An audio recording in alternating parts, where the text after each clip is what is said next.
You ask Tiger to solve. This deals with linear equations with one unknown. The final result is y equals 7. Let's solve it step by step.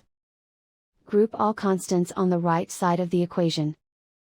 Add 4 to both sides.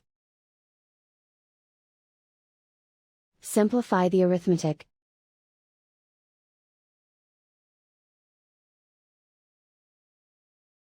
Isolate the y. Divide both sides by 2. Simplify the fraction. Find the greatest common factor of the numerator and denominator. Factor out and cancel the greatest common factor.